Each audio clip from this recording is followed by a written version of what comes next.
मिट्टी की खुशबू, एक गांव की विस्तृत कहानी प्रस्तावना। भारत के गांव केवल रहने की जगह नहीं होते, बल्कि वे संस्कृति, परंपरा, मेहनत और रिश्तों की जीवित पहचान होते हैं। शहरों की चमक दमक से दूर, गांव की सुबह पक्षियों की आवाज, बैलों की घंटियों और मिट्टी की खुशबू से शुरू होती है। यहाँ लोगों का जीवन कठिन जरूर होता है, लेकिन उनके दिलों में अपनापन और सादगी भरी होती है। ये कहानी ऐसे ही एक गांव रामपुरा की है, जहां लोग प्रकृति के साथ जीते थे, मेहनत करते थे, दुख सुख बांटते थे और छोटी छोटी चीजों में खुशियां ढूंढ लेते थे। रामपुरा गांव रामपुरा एक छोटा सा गांव था, जो चारों तरफ खेतों, पेड़ों और एक छोटी नदी से घिरा हुआ था। गांव में लगभग 200 घर थे। कुछ घर मिट्टी के बने थे, जिनकी दीवारों पर गोबर और मिट्टी का लेप किया जाता था। कुछ घरों की छत खपरेल की थी, जबकि कुछ लोग फूस की झोपड़ी में रहते थे। गांव के बीच में एक बड़ा पीपल का पेड़ था, जिसके नीचे पंचायत बैठती थी। गांव में सुबह बहुत जल्दी हो जाती थी। सूरज निकलने से पहले ही औरतें उठ जाती थीं। वे सबसे पहले चूल्हा जलाती, पानी भरती और घर की सफाई करती। उस समय गैस सिलेंडर हर घर में नहीं था। लोग लकड़ी, उपले और सूखी टहनियों से खाना बनाते थे। चूल्हे का धुआं पूरे घर में फैल जाता था, जिससे औरतों की आंखों में जलन होती थी। पुरुष खेतों की ओर निकल जाते थे। उनके हाथों में हल, कुदाल या बैलों की रस्सी होती थी। बच्चे भी जल्दी उठते थे। कुछ बच्चे स्कूल जाते थे, लेकिन बहुत से बच्चे अपने माता पिता के साथ खेतों में काम करते थे। गांव के लोगों का जीवन, गांव के लोग बहुत मेहनती थे। उनका मुख्य काम खेती था। वे गेहूं, चावल, मक्का, दाल और सब्जियां उगाते थे। बारिश उनके लिए बहुत महत्वपूर्ण थी। यदि समय पर बारिश हो जाए तो फसल अच्छी होती थी, लेकिन यदि सूखा पड़ जाए तो पूरा साल मुश्किलों में गुजरता था। किसान सुबह से शाम तक खेतों में काम करते थे। गर्मी के दिनों में तेज धूप में भी वे खेतों में पसीना बहाते थे। उनके हाथ कठोर हो चुके थे, लेकिन वे मेहनत से पीछे नहीं हटते थे। खेतों में बैलों से हल चलाया जाता था। कुछ अमीर किसानों के पास ट्रैक्टर थे, लेकिन ज्यादातर लोग पारंपरिक तरीकों से खेती करते थे। महिलाएं केवल घर का काम ही नहीं करती थीं, बल्कि खेतों में भी पुरुषों का साथ देती थीं। वे बीज बोतीं, फसल काटतीं और पशुओं की देखभाल करती थीं। गांव की औरतें बहुत मजबूत होती थीं। वे दिन भर काम करतीं, फिर भी उनके चेहरे पर मुस्कान रहती थी। बच्चों का जीवन भी आसान नहीं था। कई बच्चे नंगे पांव घूमते थे। उनके पास महंगे कपड़े या खिलौने नहीं होते थे। वे मिट्टी में खेलते, पेड़ों पर चढ़ते और नदी में नहाते थे। उनकी खुशियां छोटी छोटी चीजों में छिपी होती थीं। गांव का खाना और रहन सहन, गांव के लोग बहुत सादा भोजन करते थे। उनके खाने में रोटी, दाल, चावल, सब्जी और कभी कभी दूध दही शामिल होता था। जिनके पास गाय या भैंस होती थी, वे दूध और घी का उपयोग करते थे। गरीब परिवारों को कभी कभी केवल नमक और प्याज के साथ रोटी खाकर गुजारा करना पड़ता था। त्योहारों या खास अवसरों पर खीर, पूड़ी, लड्डू और पकवान बनाए जाते थे। गांव में लोग मिलजुल कर खाते थे। यदि किसी के घर में शादी होती तो पूरा गांव मदद करता था। लोग साधारण कपड़े पहनते थे। पुरुष धोती कुर्ता या साधारण शर्ट पहनते थे। महिलाएं साड़ी पहनती थीं। गांव के बुजुर्ग सिर पर पगड़ी बांधते थे। रात में बिजली अक्सर चली जाती थी। कई घरों में लालटेन या मिट्टी के दिए जलाए जाते थे। गर्मियों में लोग घर के बाहर चारपाई डालकर सोते थे। आसमान में चमकते तारे उनके लिए किसी सपने जैसे होते थे। शिक्षा की स्थिति, रामपुरा में केवल एक छोटा सरकारी स्कूल था। वहां एक या दो शिक्षक ही आते थे। बच्चों के पास किताबें कम होती थीं। कई बच्चों को स्कूल छोड़कर काम करना पड़ता था। खासकर लड़कियों की पढ़ाई जल्दी छुड़ा दी जाती थी।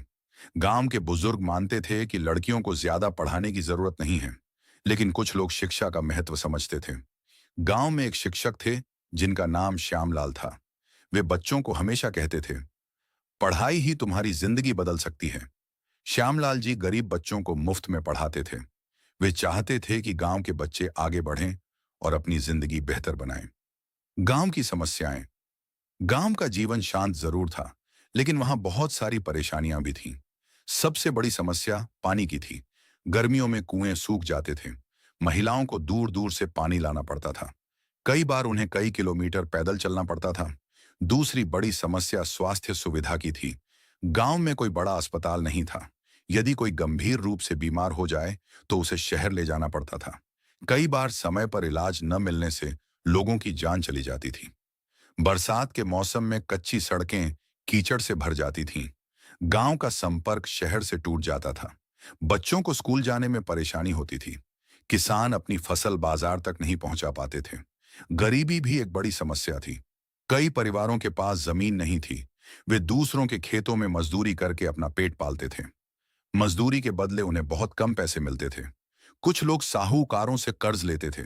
यदि फसल खराब हो जाए तो वे कर्ज नहीं चुका पाते थे। धीरे धीरे उनका कर्ज बढ़ता जाता था और उनका जीवन और कठिन हो जाता था। गांव की एकता और रिश्ते। गांव की सबसे बड़ी ताकत वहां के रिश्ते थे। लोग एक दूसरे की मदद करते थे। यदि किसी के घर में दुख हो तो पूरा गांव उसके साथ खड़ा हो जाता था। शादी, त्योहार और पूजा में सब मिलकर काम करते थे। होली, दिवाली, बैसाखी और छठ जैसे त्योहार बहुत धूमधाम से मनाए जाते थे। बच्चे नए कपड़े पहनते थे। महिलाएं गीत गाती थीं। पुरुष ढोलक बजाते थे। त्योहारों में अमीर गरीब का भेद कम दिखाई देता था। गांव में शाम को लोग चौपाल पर इकट्ठा होते थे। वहां खेती, मौसम और राजनीति की बातें होती थीं। बुजुर्ग पुराने किस्से सुनाते थे। बच्चे ध्यान से उनकी बातें सुनते थे। रामू किसान की कहानी। रामपुरा में एक किसान रहता था जिसका नाम रामू था। उसके पास केवल 2 बीघा जमीन थी। वह बहुत मेहनती था। उसकी पत्नी सीता और 2 बच्चे थे। रामू सुबह 4 बजे उठ जाता था और खेतों में चला जाता था। उस साल बारिश बहुत कम हुई। खेत सूखने लगे। रामू दिन रात मेहनत करता रहा, लेकिन फसल अच्छी नहीं हुई। उसके ऊपर पहले से साहूकार का कर्ज था। वह बहुत परेशान रहने लगा। एक दिन उसकी पत्नी ने कहा, इतनी चिंता मत करो, भगवान सब ठीक करेगा।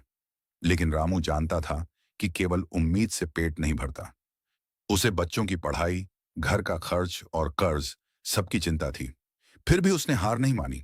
उसने गांव के कुछ किसानों के साथ मिलकर तालाब बनाने का काम शुरू किया ताकि बारिश का पानी जमा किया जा सके। धीरे धीरे गांव के लोग भी उसके साथ जुड़ गए। अगले साल पानी की कमी कुछ कम हो गई और फसल पहले से बेहतर हुई। रामू की मेहनत ने पूरे गांव को नई सोच दी। महिलाओं का संघर्ष। गांव की महिलाएं बहुत संघर्ष करती थीं। वे सुबह सबसे पहले उठती और सबसे बाद में सोती। घर का सारा काम, बच्चों की देखभाल, पशुओं की सेवा और खेतों में मेहनत, सब कुछ वे करती थीं। फिर भी उन्हें समाज में उतना सम्मान नहीं मिलता था जितना मिलना चाहिए था। कई महिलाएं अपनी इच्छाएं दबाकर जीती थीं। वे पढ़ना चाहती थीं, लेकिन उन्हें मौका नहीं मिला। सीता गांव की उन महिलाओं में से थी जो चाहती थी कि उसकी बेटी पढ़े लिखे और अपने पैरों पर खड़ी हो। उसने अपनी बेटी गीता को स्कूल भेजा, जबकि लोग उसका मजाक उड़ाते थे। धीरे धीरे गीता पढ़ाई में बहुत अच्छी हो गई। बाद में उसने शहर जाकर नर्स की पढ़ाई की और गांव लौटकर लोगों का इलाज करने लगी। अब गांव की महिलाएं उसे गर्व से देखती थीं। बच्चों की दुनिया। गांव के बच्चों की दुनिया बहुत अलग थी।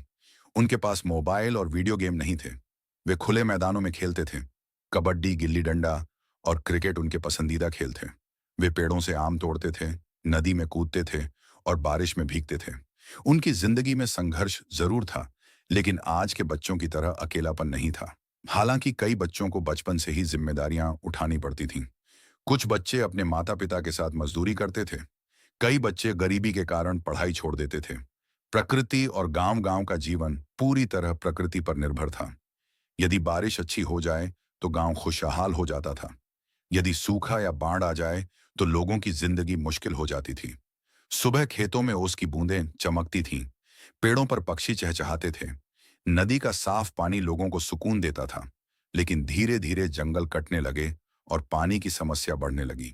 लोग समझने लगे कि प्रकृति की रक्षा करना बहुत जरूरी है। कुछ युवाओं ने मिलकर गांव में पेड़ लगाने का अभियान शुरू किया। शहर और गांव का अंतर। गांव के कई युवा काम की तलाश में शहर जाने लगे। उन्हें लगता था कि शहर में ज्यादा पैसा और सुविधाएं हैं, लेकिन शहर जाकर उन्हें समझ आया कि वहां जिंदगी आसान नहीं है। शहर में भीड़, प्रदूषण और अकेलापन था। गांव की तरह अपनापन नहीं था। कई लोग कुछ साल बाद वापस गांव लौट आए। उन्हें एहसास हुआ कि गांव भले ही गरीब हो, लेकिन वहां सुकून और रिश्तों की गर्माहट है। बदलता हुआ गांव समय के साथ रामपुरा भी बदलने लगा। अब कुछ घर पक्के बनने लगे थे। बिजली की व्यवस्था पहले से बेहतर हुई। बच्चों के हाथों में किताबों के साथ मोबाइल भी आने लगे। सरकार की योजनाओं से कुछ सड़कों का निर्माण हुआ। किसानों ने नई तकनीक अपनानी शुरू की, लेकिन इसके साथ कुछ समस्याएं भी आईं। लोग पहले जितना एक दूसरे से नहीं मिलते थे। पुराने खेल और परंपराएं धीरे धीरे कम होने लगीं। फिर भी गांव की मिट्टी की खुशबू और लोगों का अपनापन अब भी बाकी था। निष्कर्ष, रामपुरा केवल एक गांव की कहानी नहीं है, बल्कि भारत के लाखों गांवों की सच्चाई है। गांव के लोग कठिन जीवन जीते हैं, लेकिन उनकी मेहनत, सादगी और रिश्तों की मजबूती उन्हें खास बनाती है। वे प्रकृति के साथ जीना जानते हैं। उनकी जिंदगी में गरीबी, पानी की कमी, शिक्षा और स्वास्थ्य जैसी समस्याएं जरूर हैं, लेकिन फिर भी वे उम्मीद नहीं छोड़ते। गांव का जीवन हमें सिखाता है कि सच्ची खुशी केवल पैसे में नहीं, बल्कि रिश्तों, मेहनत और संतोष में होती है। आज भले ही दुनिया तेजी से बदल रही हो, लेकिन गांव की मिट्टी, वहां की हवा और लोगों का अपनापन हमेशा लोगों के दिलों में बसता रहेगा। मैंने गांव की एक विस्तृत हिंदी कहानी तैयार कर दी है, जिसमें गांव के लोगों का जीवन, रहन सहन, खाना, खेती, समस्याएं, रिश्ते, महिलाओं का संघर्ष, बच्चों की दुनिया और बदलते गांव को विस्तार से समझाया गया है।